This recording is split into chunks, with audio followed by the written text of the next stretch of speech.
बच्चों, कैसे हैं आप। जैसा कि आपको पता है कि स्कूल बंद होने के कारण हम अपनी पढ़ाई दूरदर्शन के माध्यम से कर रहे हैं, तो हमें क्या करना है कि रोजाना समय पर अपनी पेंसिल और कॉपी के साथ मेरा दूरदर्शन मेरा विद्यालय कार्यक्रम में शामिल होना है, जहां हम नई नई चीजें सीखेंगे, वह भी मनोरंजक तरीके से। तो तैयार है ना आप सब।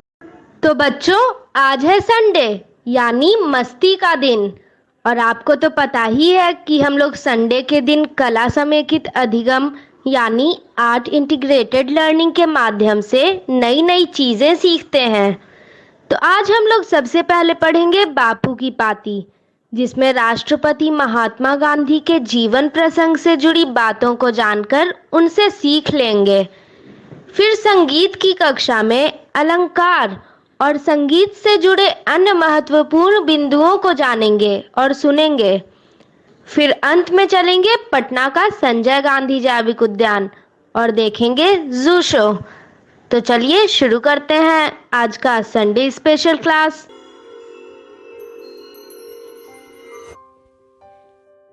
बापू की कहानी, जिसमें हम बात करेंगे महात्मा गांधी के जीवन के बारे में। पिछली बार हमने ये जाना कि दक्षिण अफ्रीका में अपने प्रयासों से मोहनदास को वकालत में सफलता मिलने लगी थी। उनकी झिझक खुलने लगी और उनका जीवन अब सामाजिक बनने लगा था। उन्होंने नेटाल इंडियन कांग्रेस का गठन किया था। मजदूरों के हक के लिए वो आगे आए थे और अब उनकी कांग्रेस में तरह तरह के हिंदुस्तानी लोग भी शामिल होने लगे थे। इन सब में मोहनदास को अपना परिवार छोड़कर आए हुए 3 साल गुजर गए थे। वे 6 महीने के लिए स्वदेश रवाना हुए। भारत आकर उन्होंने दक्षिण अफ्रीका के अनुभव पर लिखना शुरू किया, लोगों को बताना शुरू किया। फिरोज शाह मेहता और लोकमान्य बाल गंगाधर तिलक जैसे बड़े नेताओं से उन्हें प्यार मिला, मदद मिली। और इसी यात्रा में मोहनदास मिले गोपाल कृष्ण गोखले से। आगे जाकर गोखले उनके राजनीतिक गुरु बन गए। इन सब के साथ मोहनदास अपने बीमार बहनोई की सेवा भी कर रहे थे और राजकोट में प्लेग की महामारी से बचने के लिए सफाई का इंतजाम भी। परिवार के साथ मोहनदास जब वापस दक्षिण अफ्रीका पहुंचे, तब 23 दिनों तक यात्रियों को जहाज से उतरने नहीं दिया गया। दक्षिण अफ्रीकी सरकार चाहती थी कि मोहनदास वापस भारत चले जाएं। मोहनदास के जो लेख भारत के अखबारों में छपे थे, उनके बारे में बढ़ा चढ़ाकर दक्षिण अफ्रीका में बताया गया था। यहाँ के बहुत से गोरे मोहनदास से गुस्सा थे। जहाज से उतरने पर मोहनदास पर गोरे लोगों की भीड़ ने हमला कर दिया। अगर कुछ दूसरे गोरे लोग बीच में ना पड़ते तो शायद वो उन्हें मार ही डालते। जब अखबारों में इसके बारे में छपा और यह भी कि मोहनदास ने हमलावरों के खिलाफ शिकायत नहीं की, तो उनके लिए सहानुभूति बढ़ने लगी। अखबारों ने उन पर लेख छापने शुरू कर दिए। 6 साल तक यह आंदोलन बिना किसी पक्के कोष के चला। चंदे से सभी काम होते थे। हिंदुस्तानी लोग दिल खोलकर धन का योगदान करते थे और साथ जुड़कर धरना प्रदर्शन भी करते थे।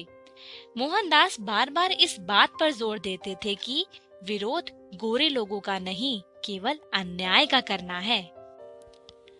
वे बार बार अपने सहयोगियों से कहते थे कि अन्याय और हिंसा का जवाब न्याय और अहिंसक ही होना चाहिए। सत्याग्रह आंदोलन के दौरान 9 बार सरकार ने मोहनदास को जेल में डाला। वे छूटते ही फिर सत्याग्रह में लग जाते। बाद में कस्तूरबा भी जेल गई। मोहनदास इंडियन ओपिनियन नाम का एक अखबार निकालने लगे। वकालत भी ठीक चलने लग गई थी, कमाई भी अच्छी थी, लेकिन उनका रहन सहन और सादा बन गया था। गरीब और मजदूर लोगों के लिए काम करते हुए वे उनके जैसे ही रहने लग गए थे। सन 1904 में गांधी परिवार ने अपना घर छोड़ दिया और अब वो अपने साथियों के साथ एक बस्ती में रहने लगे। इनमें हरमन कैलेनबैग भी थे। वे एक रईस आर्किटेक्ट थे। आश्रम बनाने का पैसा उन्हीं ने दिया था। वे वहाँ अपने हाथ से काम भी करते थे। इनमें चार्ली एंड्रयूज भी थे, एक ईसाई पादरी।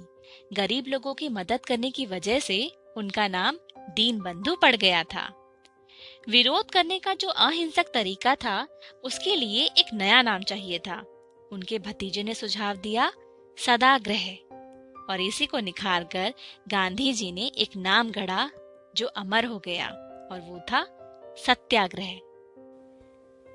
एक और सख्त कानून अंग्रेज सरकार ने बनाया, जिसमें हर हिंदुस्तानी को जेल के किसी अपराधी की तरह अपनी उंगली की छाप देना अनिवार्य था, और जिसकी वजह से हर हिंदुस्तानी शादी की कोई मान्यता नहीं थी। गांधी जी ने कस्तूरबाई को आंदोलन में आने के लिए उकसाया। उन्होंने कहा कि इस कानून के हिसाब से तुम मेरी पत्नी भी नहीं हो। और इसी कानून के विरोध में सन 1913 में एक महान कूच निकला, और उसमें 2000 से ज्यादा पुरुष और महिलाओं और बच्चों ने भाग लिया। जब सत्याग्रहियों ने जेल भर दिए, तब अंग्रेज सरकार ने हार मानी। गलत कानून वापस लिया गया। जेल से छूटे तो गांधी जी भारत लौटने की तैयारी में लग गए। आज के लिए इतना ही। अगली बार हम देखेंगे कि जब बापू वापस लौटकर भारत आए तो उन्होंने अंग्रेजों का सामना किस तरह किया। नमस्ते बच्चों, स्वागत है आपका। आज हम स्वागत गीत से शुरुआत करेंगे। हम लोग गीत सुनते हैं, स्वागत गीत। आज हम लोग इसी को सीखेंगे।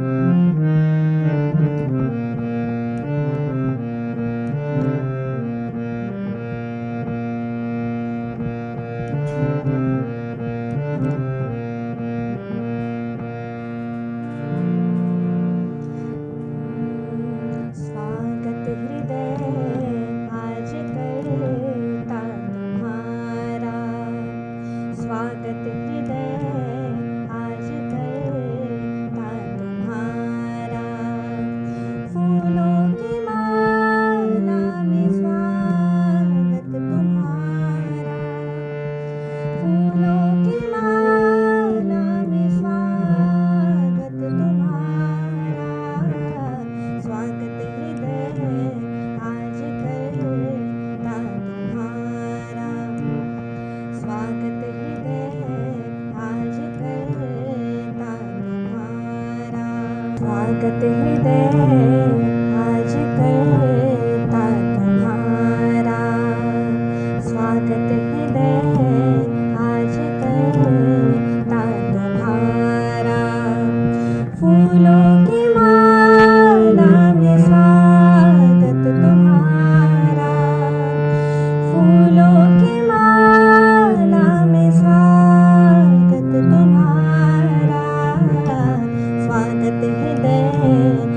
करता तुम्हारा, स्वागत हृदय आज करता तुम्हारा। फूलों की माला में स्वागत तुम्हारा, फूलों की माला में स्वागत तुम्हारा। स्वागत हृदय आज करता तुम्हारा। करके कृपा यहाँ हम पधारे, करके कृपा यहाँ हम पधारे। उत्साह उमड़ा हृदय बीच न्यारा, उत्साह उमड़ा हृदय बीच न्यारा। स्वागत हृदय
बच्चों, हमने स्वागत गीत से शुरुआत किया। अब हम इसका अभ्यास करेंगे। आप लोग इसे साथ में दोहराइए। शुरू करते हैं।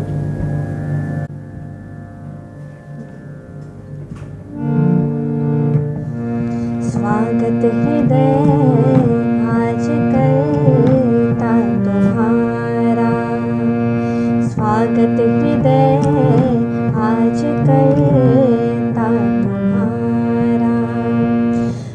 फूलों की माला में स्वागत तुम्हारा, फूलों की माला में स्वागत तुम्हारा। स्वागत हृदय आज करता तुम्हारा, स्वागत हृदय आज करता तुम्हारा। फूलों की माला में स्वागत तुम्हारा, फूलों की माला में स्वागत तुम्हारा। स्वागत हृदय आज करता तुम्हारा, स्वागत हृदय आज करता तुम्हारा। बच्चों, अब हम पहला अंतरा करेंगे। करके कृपा यहाँ जो पधारे, करके कृपा यहाँ जो पधारे। उत्साह उमड़ा हृदय बीच न्यारा, उत्साह उमड़ा हृदय बीच न्यारा। स्वागत हृदय आज करता तुम्हारा, स्वागत हृदय आज करता तुम्हारा। अब दूसरा अंतरा। पटना की भूमि हर्षित है पुलकित, पटना की भूमि हर्षित है पुलकित। पावन धरती पे स्वागत तुम्हारा, पावन धरती पे स्वागत तुम्हारा। स्वागत हृदय आज करता तुम्हारा, स्वागत हृदय आज करता तुम्हारा। अब तीसरा अंतरा बच्चों। हम हैं कलाकार, कला ही है पूजा। हम हैं कलाकार, कला ही है पूजा। उत्साह उमड़ा हृदय बीच न्यारा, उत्साह उमड़ा हृदय बीच न्यारा।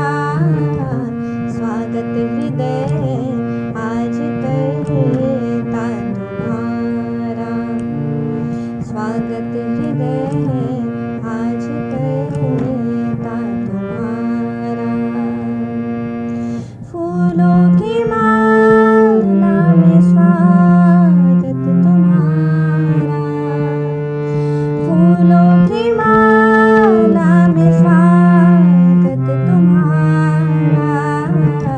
स्वागत हृदय आज करता तुम्हारा, स्वागत हृदय आज करता तुम्हारा।